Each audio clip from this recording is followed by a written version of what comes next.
Hey friends, this is Karen from Blue Rooster Farm, and today we're in the sewing room. I am just about ready to reveal the design for this August dish mat of the month. So if you want to see what I've come up with and you want to see how to make this dish mat, stick around.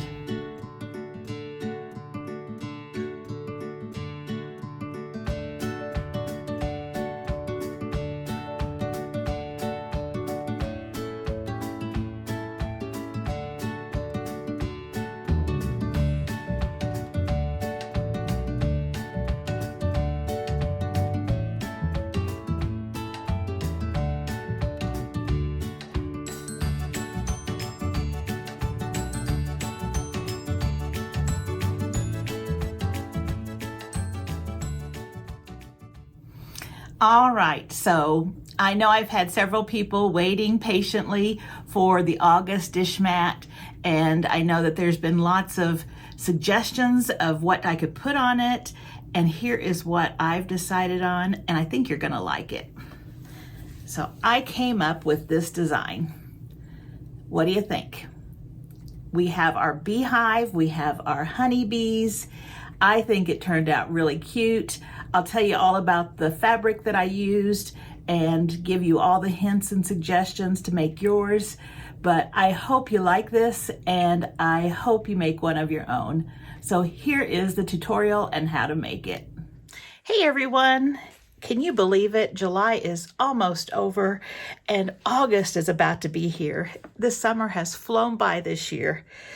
Well, today we're going to do our August dish mat of the month, and we're going to do some bees because, as you know, the bees are hard at work right now collecting pollen, turning it into honey, so they have food for the winter. So let's do a beehive, and then we'll use the old pattern that I shared several weeks ago and make some bees too. Now, on this pattern here, I have the layout, and this is actually for one of the Hobby Lobby mats because that's the ones that I had purchased quite a few of, and they were very cheap. Remember, if you've been watching this series, they are regularly $3.29, and whenever they have their 40% off of spring, it knocked it down to less than $2. And then they were having their clearance on the spring, and this was even just a little over $1. So these are really inexpensive, and you can't purchase the batting and the fabric for the backing for that price. So that is why these are so nice. Now, if you have a different dish mat, that's fine. Usually they are similar in size. They might be a little fatter or a little thinner or a little longer, but not much. They're usually pretty similar. Now, if you have something different than this size, you can adjust this pattern, and there's a couple of different ways you can adjust it. If your dish mat isn't as tall as 14 inches, you could leave off this top bar right here. If your dish mat is not as long as 21 inches, we have a little bit of fabric over here that's extra, and you might be able to just start your edge right there and just cut off that distance right there, and that would be fine. If it's bigger, you just add another strip up here, and you can add another strip here or here, wherever you need to make it bigger. Now, if yours doesn't fit this at all, like it's a square one, you don't have to use the bees. You can just use the hive, and you can add borders. If it's still not something and you want to use those bees, definitely you can use old towels with a backing, or batting, a couple layers of batting with a backing, and do it just like that. That's fine too. But surely you can find something that will be very close to this in size. So, and again, we're using this because it just makes it easy. You can certainly make it from scratch. This is just cheap and easy.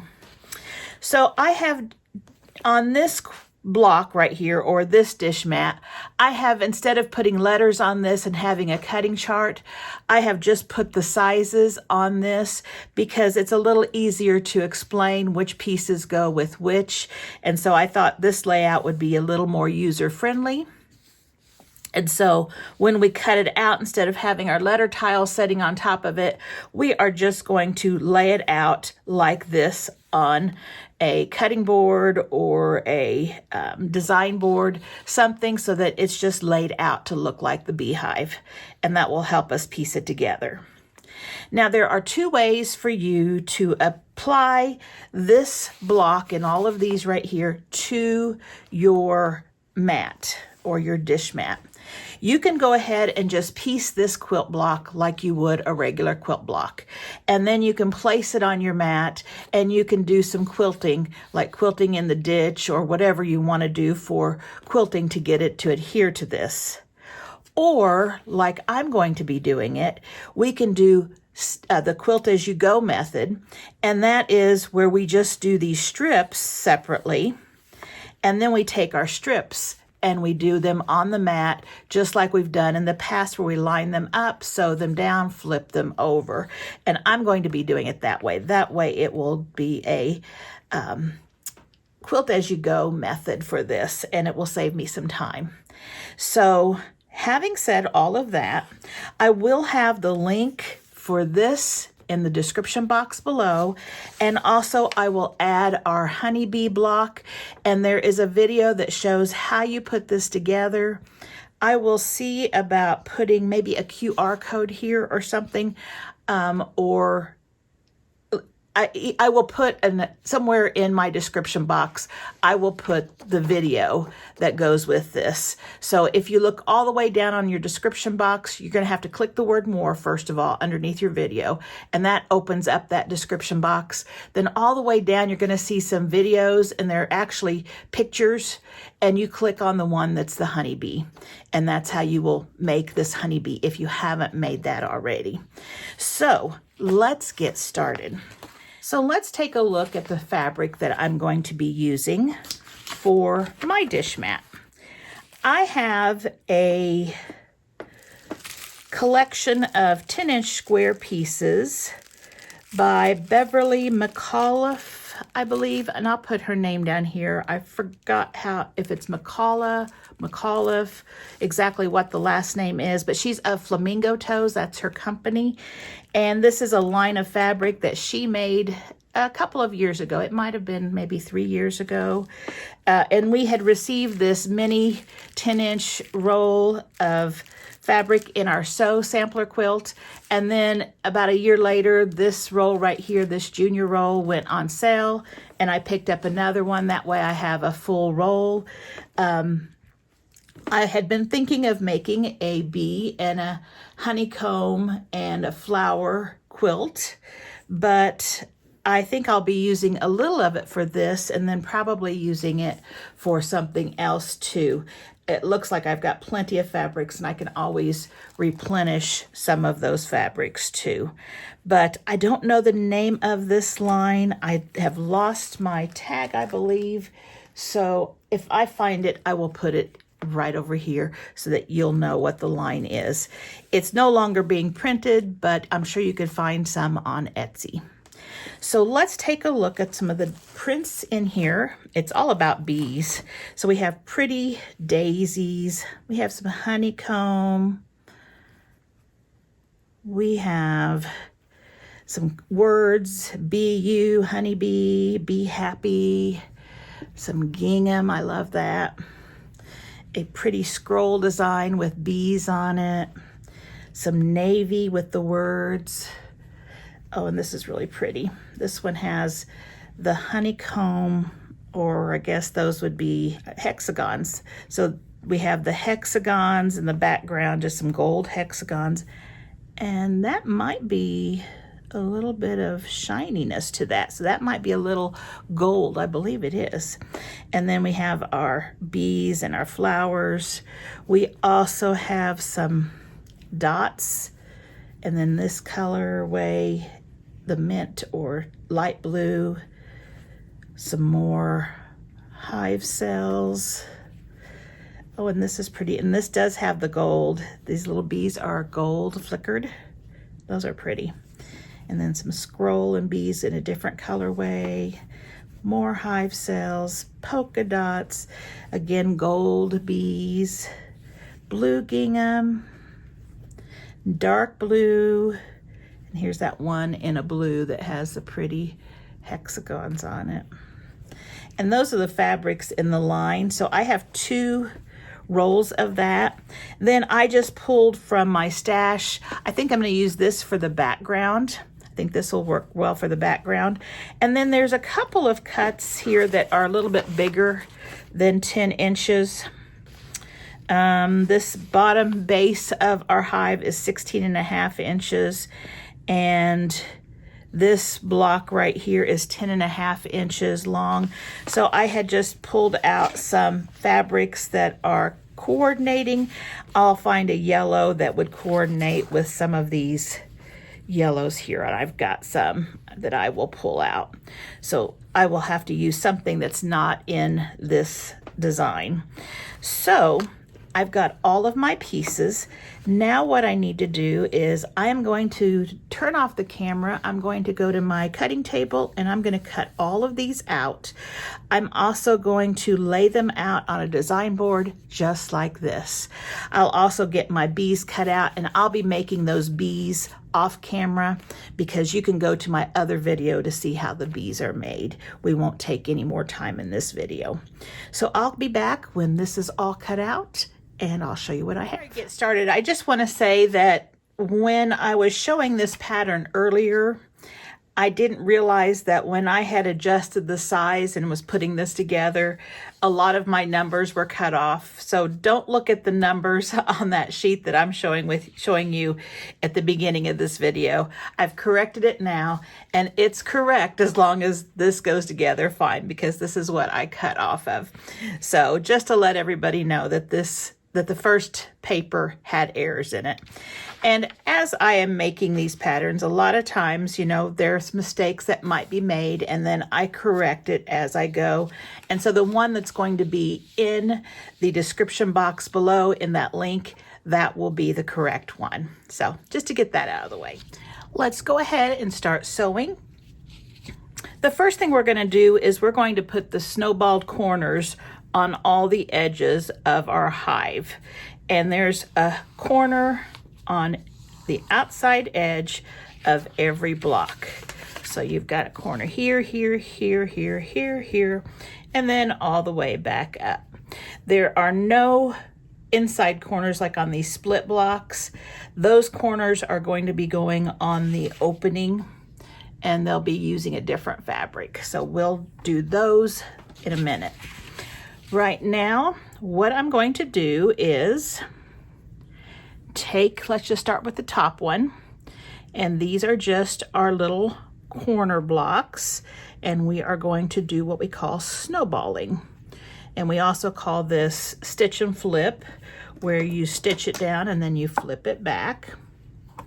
So I am just drawing a line. And if you have the seam tape that shows the lines for diagonal sewing, you can use that. But I'm just drawing a line from corner to corner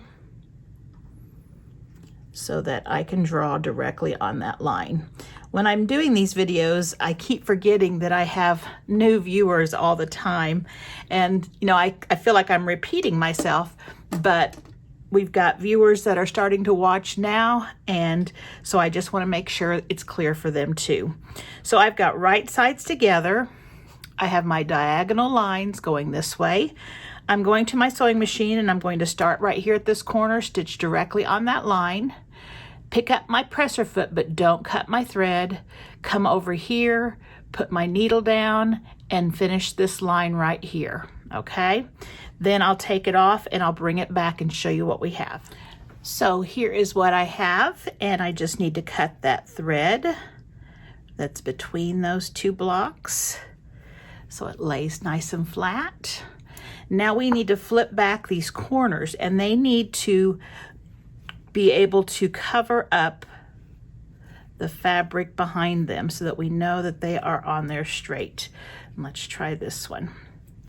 And this one right here, it is just a hair bit off, but let me see what I've got there. Okay, so what I'm going to show you here, this is a good teaching point, and I'll bring this a little closer. So whenever you are sewing this line right here, and it's especially on these small blocks, because just being a little off can make it look like a lot more, you want to sew just a thread's thickness above that line toward the corner, toward your waist. And I'm looking at this right here, and I see that I should have probably sewed a little higher up here, and this one looked okay. So it's really easy to fix. Don't ever be afraid of your seam ripper, especially with small pieces like this. We can just take this and we can go 1, 2, and 3 just on one side, and then it just pops off.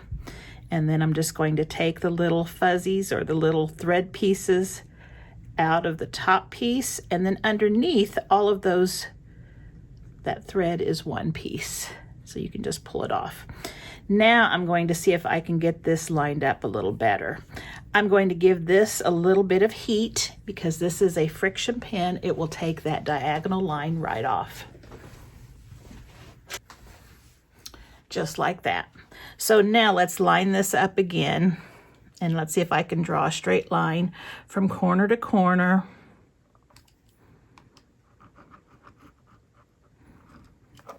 One thing is, when I'm doing this, I've got a camera right here, and so I can't look directly above it. I have to look at the side, and so sometimes it's hard to see.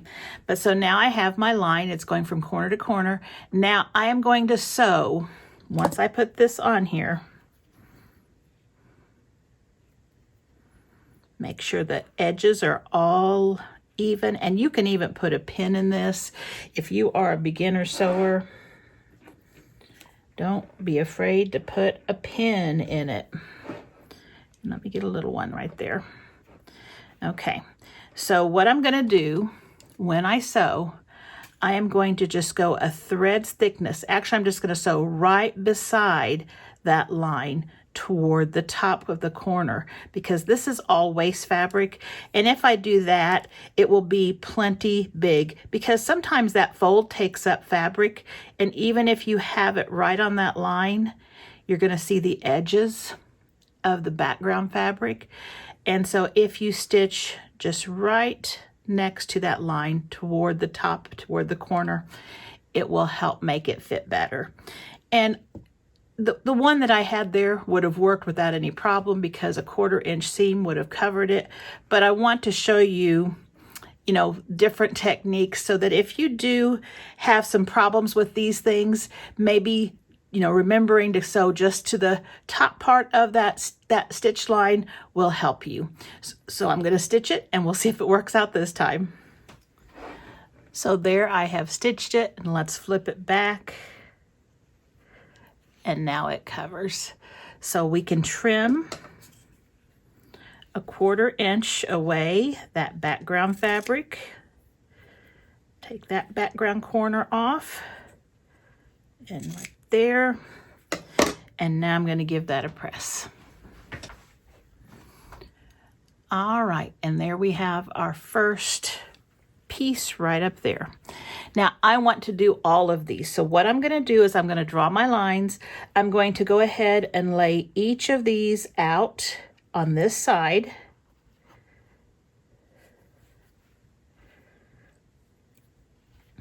And then I'm going to just go to my sewing machine, and I'm going to chain piece these. And that means that I'm going to go just sew down this line, then without cutting my thread, push this piece through, sew down that line without cutting my thread, push this one through without cutting my thread, push this one through, and then get to the bottom here and do the same with this one. Then I'll have a long strip of fabric that has like a flag or a banner, and then I will take it, and I won't even cut it apart. Then I will take this end, because it is or actually it'll be this one, this end, because it will be hanging loose, and without cutting my thread, I can go ahead and do the same thing here. Add this one, add this one, add this one over here, and add this one. And then once I've got all of them sewn, then I can cut my thread and split them up, and I'll bring you back when I'm at that point. All right, here is my tangled mess. When you're sewing, it doesn't feel like it's a tangled mess, but once you get done, we have all sorts of pieces here. So let me just take my little cutter here, and we're just going to cut all of these pieces apart.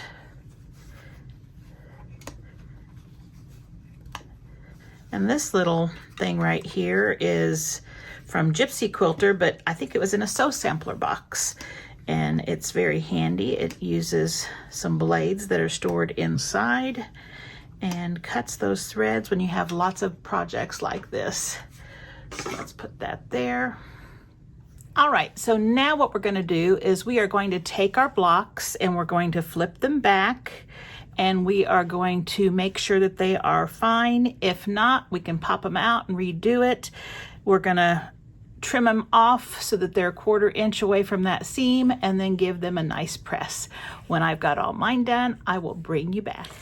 I now have all of these pieces of the hive trimmed and pressed, and so right now they are just laying here, and they're not sewn together or anything. Now, before we start attaching our strips to our background, let's take a look at the opening here on our beehive. You have 2 triangles on the top and 2 triangles on the bottom of these dark pieces. It says all corner squares around the hive opening are 1.5 inch square.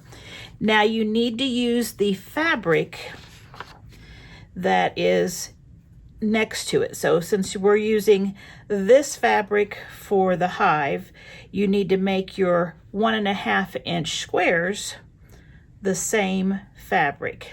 Okay, so I put right sides together because this is just a little rectangle. Right sides together, and guess what? We're going to be snowballing those corners too. So I can draw my lines here. And also, I wanted to tell you, when you're cutting your fabric, if it's directional and you want it to be going the right direction, pay careful attention to that.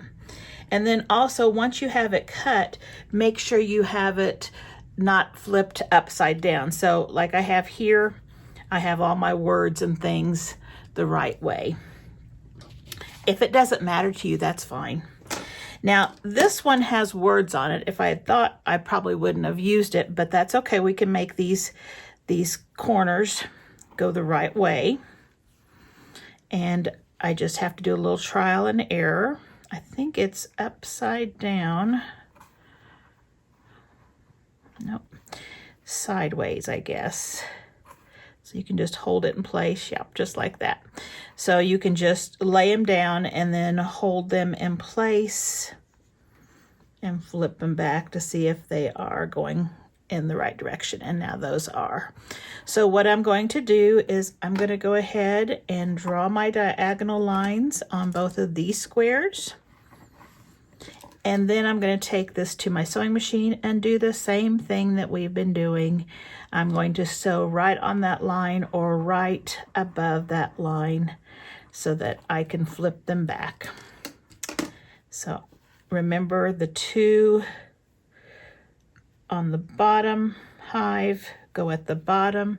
The 2 on the top of the entry go at the top, just like that. Okay, I've got them all flipped back, trimmed 1/4 inch away from the seam, and pressed. Now I've just got to put them in the right spot. This one here, and this one here. So there we have our entryway. Okay, so now what we have to do is we need to sew our strips. Okay, so I think we're going to start down here. This first one is one long strip. It's 16.5 inches, so that one's already done. This bottom one has the most strips. Well, these two bottom ones here have the most strips. We've got the background, then we've got the hive, we've got the entry, we've got the hive, and we've got background again.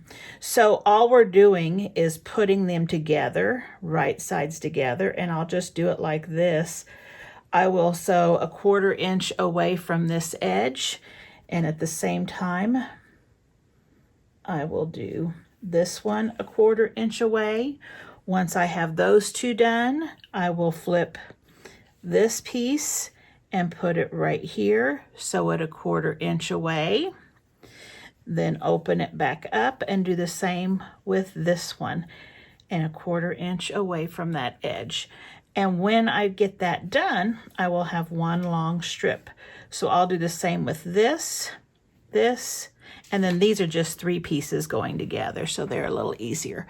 So I'm gonna sew all my strips across together, and then I'll bring you back. I've laid all of my strips across, and I've pressed them. And let me show you how I press them. I pressed all of the hive blocks toward the background fabric. Since there's nothing here, it lays the flattest. And we don't have any seams matching. It looks like they're going to match, but they're not. They're a little bit off, and then they'll become even more off whenever you give the seam allowance, that 1/4 inch seam allowance. It'll be a bigger step. So you can see right here that it's going to have a little ledge on each one, okay? Then at the bottom here, so all of these being pressed toward the background, then toward the background, toward the background. Now right here is where I did something different. On this one, I pressed away from the opening, and this one I pressed toward the opening. That way when I put these together, those stitches will be nesting and it'll lay nice and flat. So that's how I pressed. Now I'm ready to put this on our dish mat. Again, I'm going to be doing the Quilt-As-You-Go, so I'm keeping mine separate. If you want to go ahead and sew all of these strips together, you can, and then just sew the whole block onto your dish mat and then just do the top stitch quilting. You can do that, but I like it this way, and I'm going to be showing you how to do it that way. So I will get everything set up and I'll be right back. Since I am going to be sewing this directly onto my mat and doing the Quilt-As-You-Go method, I need to find the middle because I want to start in the middle. That way, if I get off or a little crooked, it won't show up quite as bad. And so if I look down here, I have the little scale for the hive, and it's 14 inches tall. And you may have noticed I did not put this piece, I haven't cut this piece right here yet.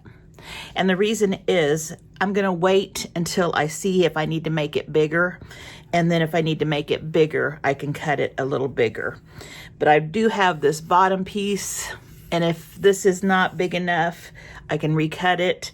I think it will probably more likely be too long, but we'll see.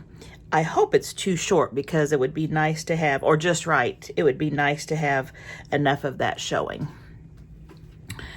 So I'm going to have these 3 pieces at the top and then these 4 pieces at the bottom. And remember, we've got a piece at the top that we haven't cut yet.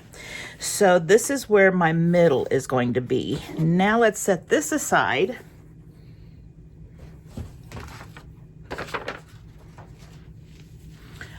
Open up our mat, decide which side we're going to use. I'm just going to use the back.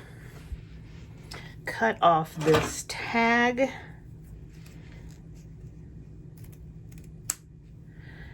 And as I'm cutting off that tag, I'm thinking I need to remember to put my own tag on this one.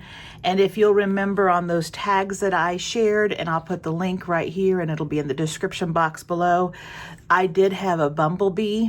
So this one right here, I'm going to make as a tag, and I don't want to forget to do that. This is one of the things that I can really easily forget to do. So I'm gonna set that aside. Hopefully I remember to add that. So now I've got to find the middle of my mat, and we do that by taking a long ruler, and I can just fold it in half. That's probably the easiest way to do it. Just fold it in half like so. Make sure the ends are lined up so that you don't have a crooked line that ends up making your beehive slanted. And I've got my little line drawn right there. Same thing over here. Match those corners up. Draw our line. And now we can just draw a line to connect.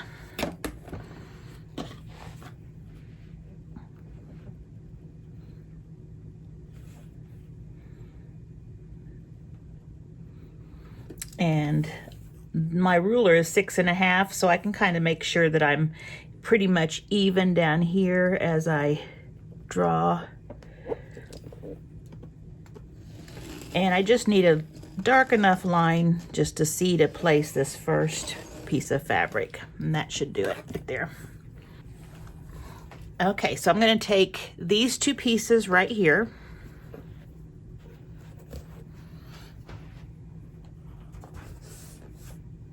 and on my mat they are going to be right here. This line is that halfway mark. Now I have to decide if my mat is shorter than 21 inches, I can let this hang over further. Remember, this bottom piece here has, let's see what kind of space we have there. It has about 1.25 inches extra fabric, and it will just cut off your beehive stand right here. And that's okay in order to get it to fit. But I am just going to cover it just enough. And on this dish mat, we are going to have to be careful about lining these ends up, because on the others that we've done, we haven't had to be as careful because we could just trim it off and they were just lengths of fabric. But this one has a pattern on it that we need to follow. So what we're going to do is I am going to put this one right here, and I'm just going to make sure it goes all the way to the edge, and I'm not really letting too much hang over. I don't know if you can see that. Possibly 1/8 of an inch over. That's as far as I'm going to go. Okay, and then make sure that one's going the right direction, and we're just going to flip it like this. Now let's match those edges up, because that's what's going to show us that it is all centered. And I've got both this edge and this edge matched up. And let's grab some pins.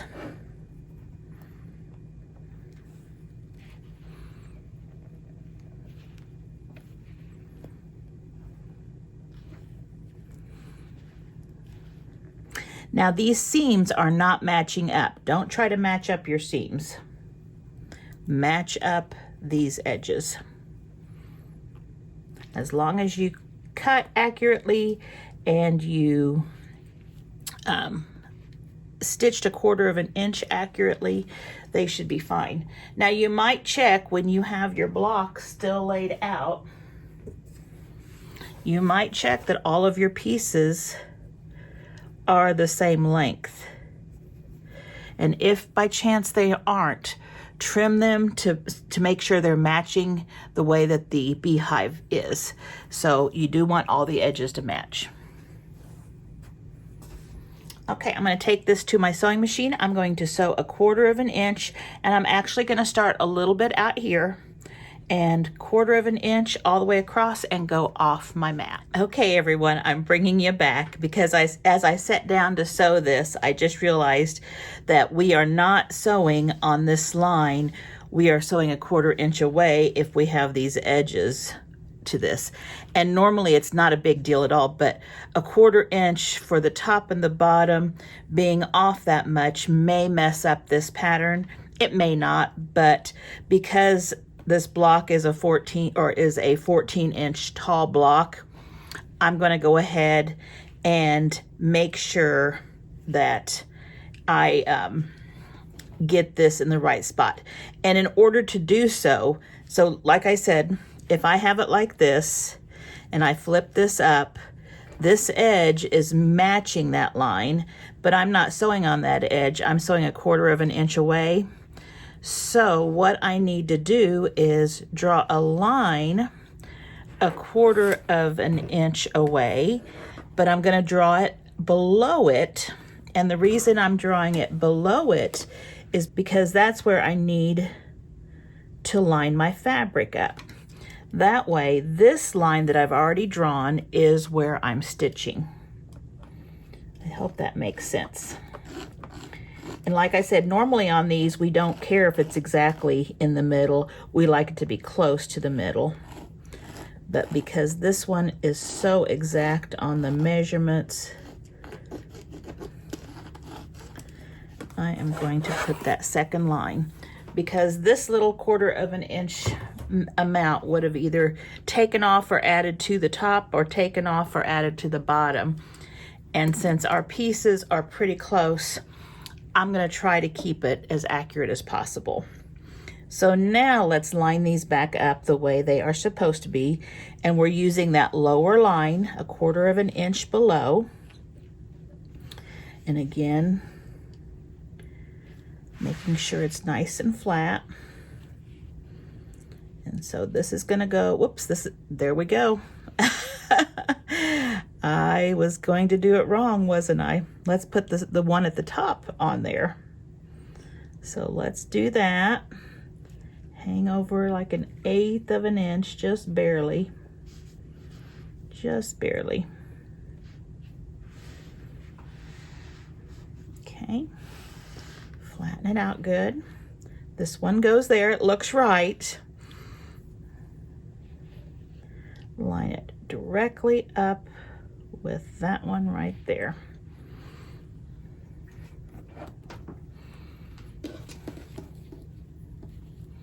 Okay, now we are going to match up those edges perfectly. Put some pins in. And you may want to put more pins than usual too on this, because sometimes the bottom will get fed through quickly with the feed dogs, whereas the top will stay a little looser, and at the end the top piece will be hanging over further. If you pin it in a lot of spots, then it's going to be dispersed a lot more evenly. Also, like I've said in the past, if you have a walking foot, this would be a perfect one to use it on. The walking foot has the feed dogs at the top, so they work with your feed dogs at the bottom, and they help you make sure that fabric is being pulled at the same rate on the top and the bottom.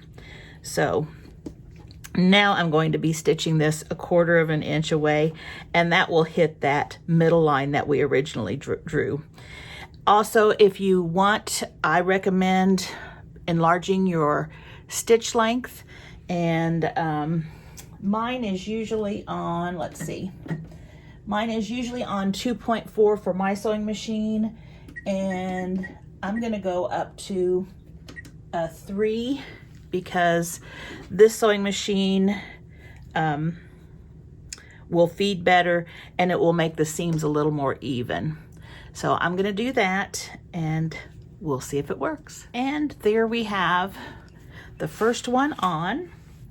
Let's grab the next one, and you can go either direction. I think I'm just going to go up, and so I will put this one where it needs to go, and again I will pin, making sure that I have these edges butted up in the right position. And again, be sure you really pull those pieces, you know, just gently, just to make sure they're flat and there's no pleats between the seam lines there. And again, put as many pins as you need to keep it from shifting or pulling while you're sewing. Okay, and I'm gonna sew 1/4 inch away right here. And there we have our next one laid out. And whoops, I need to cut threads there. And I've given it a nice little press too. It's okay to press on this, just don't hold it down for a long time. And it looks like it's coming out nicely. It's covering up my edge. Now, if you need to trim your edge down, that's fine. We can always do that too. If you notice that you start losing some length on this, we can fix that. But I'm gonna go ahead and put this last piece on, doing the same thing we did a while ago, and then I'm gonna bring you back and show you how much space we have, and then I'll cut the piece for the top. And there we have that top of the beehive placed on there. And now we've got a section here, and I want to make sure that I have plenty of fabric, and it can go off farther, but I don't want it to be too short. I can always trim it, but I can't add more back to it. And the distance between the edge of the fabric here and to the edge of this, it looks like it is 1 inch. So I could do 1.5 inches, and that would be probably just exactly right. But I think I'm going to go ahead and do 2 inches, and then I'll have plenty that I can trim off just to play it safe. So I'm going to cut a 2-inch strip by 16.5, and that should work fine. Here's my piece. So what we're going to do is we're just going to lay it right there, matching up. And this one doesn't have to be as exact because it doesn't have any of the beehive on it. It's the same all the way across. And so we're going to be covering up this edge, and this edge is going to have binding on it, so it doesn't have to be exact. So let's just pin this down real good like we did before, and I will sew this and I'll bring you right back. And that looks great. So it hung over about that 1/2 inch that we added, but we know that it's covering so that when we get the binding on, it will cover all of the dish mat and the fabric. So that looks good. Now we're ready to work going down, and it's going to be the same thing that we just did. We're going to lay our strip across here, making sure that's the next one.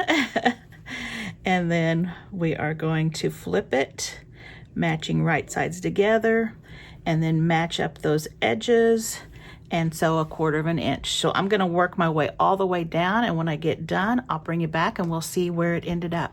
I want to bring you back for a second because in this piece right here where the opening is to the beehive, we do have some matching seams right here. So you do want to match those up. If you don't, your opening is going to be crooked. So I have them so that the seams are going to nest, and so I just want to make sure those seams are right on top of each other, and I will put a pin. You don't want that to move. And then I'll go ahead and pin just like I did before and stitch 1/4 inch away from the edge. And I added that last piece, and I just noticed I pulled that a little bit. I shouldn't have done that. It'll be okay. My binding will cover that up. I'll just have to make sure.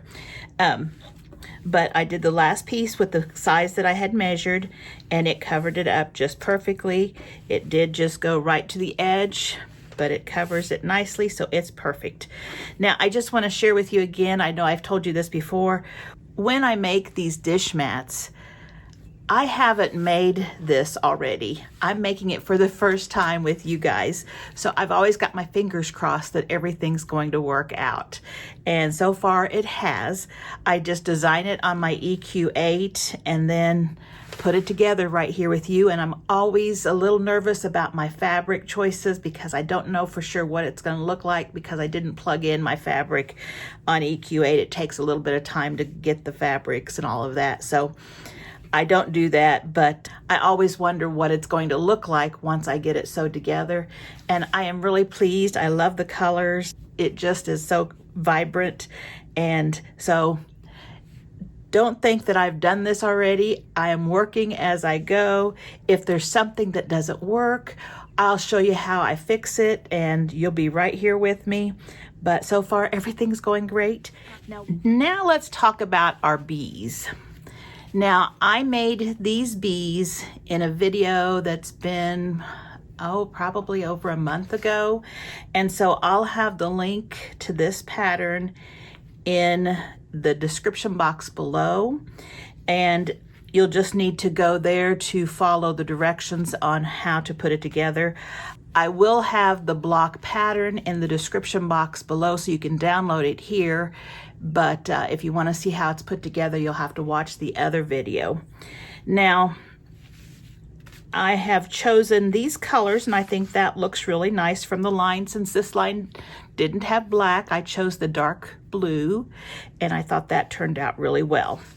Now for this side piece right here, again, because some of us don't have the same size dish mat, I didn't give you measurements, but you do see that I do have the rulers on the side, so you could look at that if you need to. But I will tell you what I'm putting on mine and show you how to do yours so that you can get yours to work out just fine. So what I'm going to do, and I've turned them this way, but you can certainly turn your bees any way you want.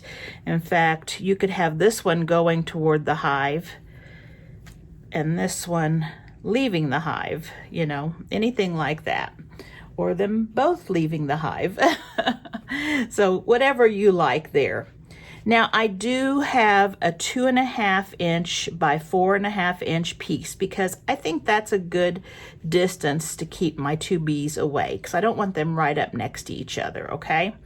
So let's see, I'm just gonna follow the pattern here. So this one's going back home and this one's leaving. So what I'm gonna do first, because if I sew these three pieces together, that'll give me an idea where I want to place it and also where I want to put extra fabric here and here and how much I want to add. So let me just take this one and I'm going to put it right sides together. So 1/4 inch there. I'll take this one, right sides together, 1/4 inch there, and then I'll bring you back with this strip. Remember, we're gonna make a long strip because we want to cover up this raw edge right here. And with Quilt-As-You-Go, you take two pieces and then you put them together and then you flip it and then that raw edge disappears and goes into the seam. Whenever you're setting these three together, be sure you check and make sure you've got your bees the way you want to have them set as well. So I'll bring it back when I've got those three sewn together. And here are the three pieces put together, and I just decided they're both going to be flying up, but in different directions. Now we've got to decide where we want to set this. And I'm kind of thinking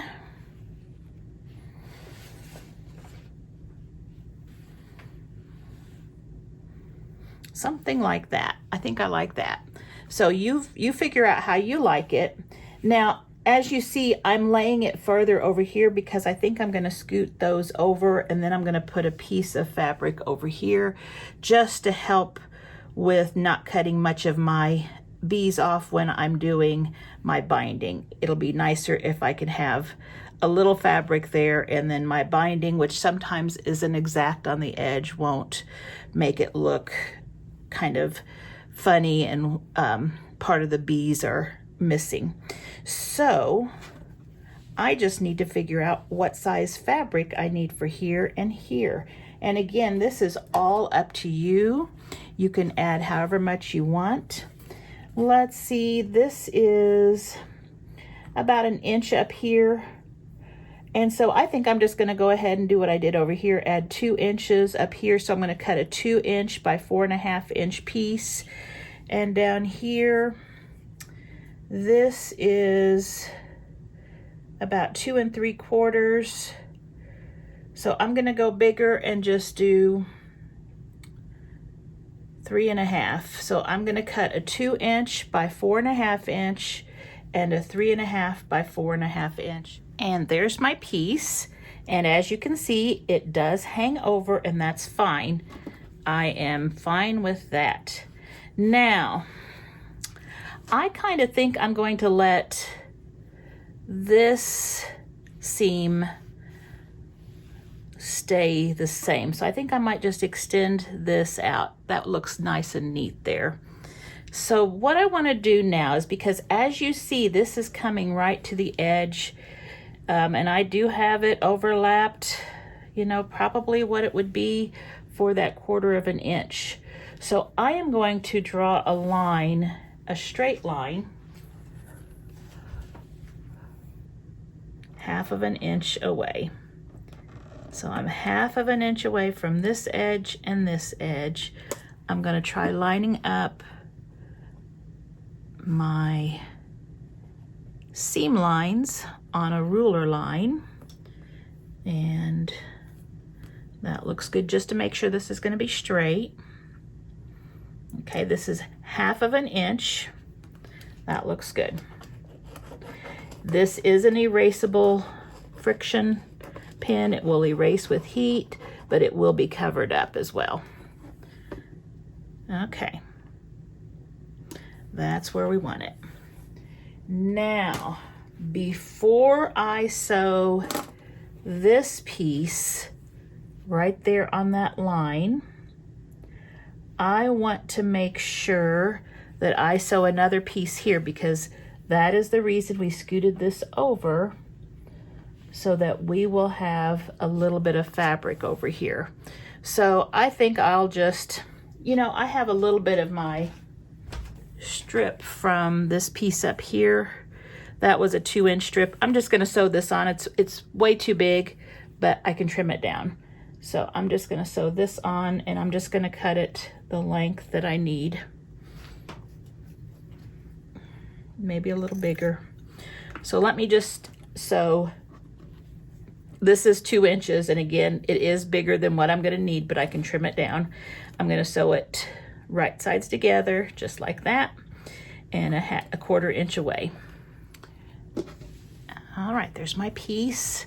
Now I'm going to match up this seam with that top seam and go right along that line. And again, just kind of pull it a little bit so that we don't have any looseness, because it'll start puckering on us if we do. I'm gonna have to turn it this way. That one. And the other ones don't necessarily line up, so don't worry about them. If they do line up, it was by accident. I think they're all pretty little off. Okay, so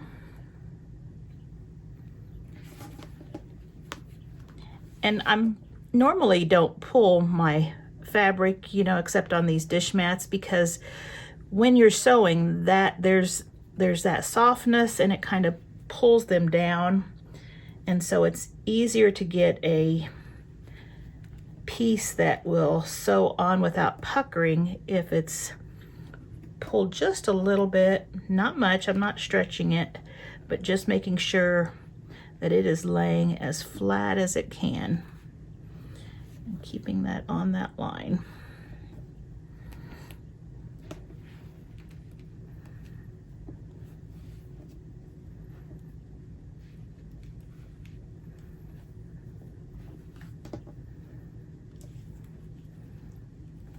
Okay, so you can see I'm gonna have a little hangover right here, which we'll just trim off, but the bees are nicely centered in there, or not centered, but nicely placed. They're actually farther up, which is where I want them.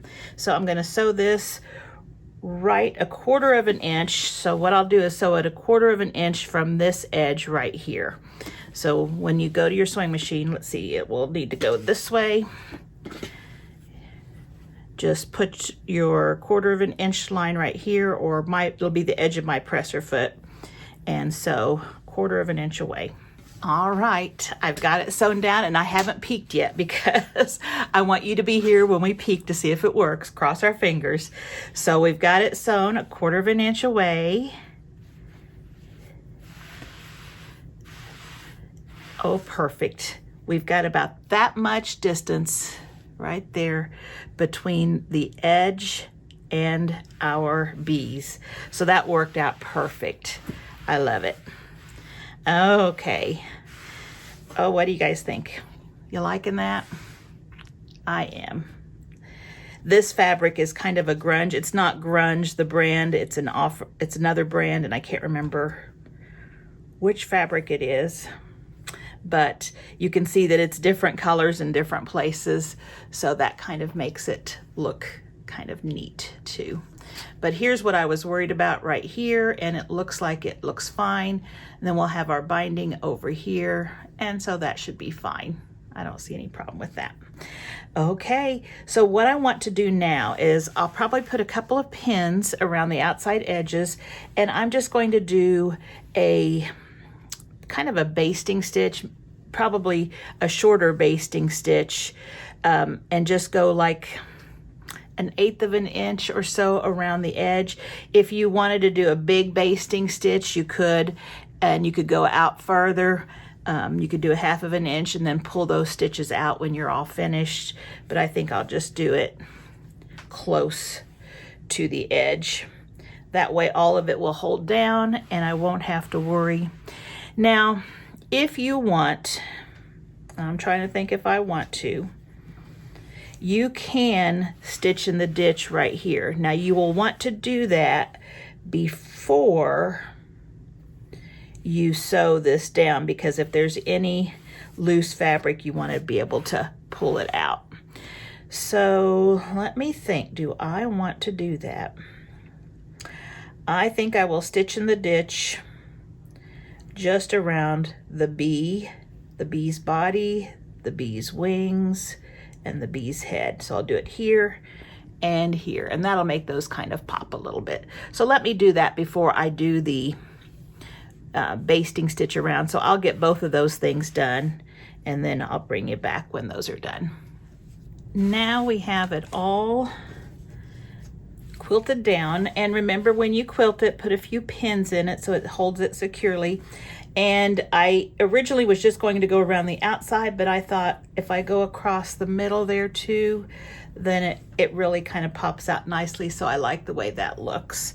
Then I took and I turned it over. I first pinned it down along these long edges here.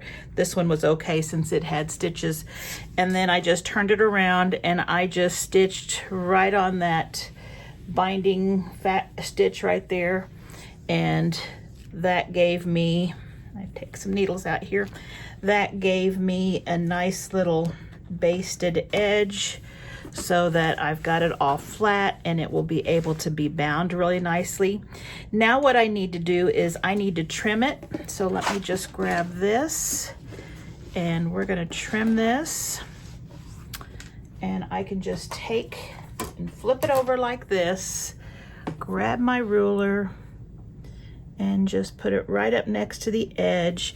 And if you cut some of your mat off, it's okay. Don't worry about that. I usually get some of those strings in there. Okay, and that's that fluffy stuff that's going. So let's just get this. And this way it will be really easy to bind. We're just going to bind it like we do a quilt. And if you've watched my other videos for these dish mats, the early ones, I walked you right through how to bind it. And so you can watch one of those if you're new to this channel. If if you already know how to bind, then you're good to go. I do all of mine on these small projects or anything that I feel is going to be used and not really an heirloom product. I do the machine binding on it, and I've always been real happy with that. So I just use a little Elmer's glue to hold it down, and it doesn't look bad at all. In fact, I really like the way it looks. Okay, so get rid of all those scraps. And there we have it. This is where my handy dandy little vacuum comes in. Now, I haven't been charging it, so hopefully it's got a little charge left. Yeah, it does. And it will just get all of that stuff. It's got these little brushes that will take it off too. And this you can get at Fat Quarter Shop. It came in a sew sampler box, but they're real fun. I really like it for taking just those tiny little threads off of things that I'm quilting. So now we've got it all set, and I was trying to figure out the binding. At first I thought, well, I'm just going to use the same color binding as this. That way it will kind of really pop. And then I found a couple of other colors, and I was just looking at it. And because I was using 10-inch squares, I can't use anything from the line unless I piece them together and do a pieced binding, and I would rather save that fabric for something else. So I thought this color right here might look nice. I could use the yellow that I had used for the one long piece that was longer than 10 inches. That would look nice. But then I came across this, and I tell you, the colors match up perfectly with her line. And of course, who doesn't like a plaid binding? So I think I have plenty of this. And so I'm gonna cut, I'll go ahead and do 2.5-inch strips, and that will make a little bit thicker binding. Sometimes on small projects, I'll just do 2 1/4. Rarely do I go down to 2, but I'm gonna go ahead and do 2.5 today, since I really think this is a pretty binding and I don't mind showcasing it a little. You can always lay it down and put it, let's see if I can do this one. You can always see what it looks like by auditioning it like that. And I think that looks real nice. So let me put that on. And again, I've done several videos showing that, so you can go back and watch one of those other videos. I'll bring you back when it's all finished. And there she is, all finished. The binding sewn on. I think it looks really nice. And I did not forget to add my tag. So for those of you who were concerned and yelling at your device when I said I'm going to go put my binding on and I didn't say anything about the tag, thank you, I remembered. So there we have it. It looks really cute, might be my favorite so far. I hope you like it too and want to make one of your own. So thank you so much for watching this video. If you have not subscribed, please consider subscribing. It would help my channel out a lot. Also, don't forget to like and share. If you have friends who like to quilt or sew, sharing this out to them will let them have these free patterns too, and it would help my channel out a lot. So as always, I hope you're doing great, and I hope to see you back here soon. Bye-bye.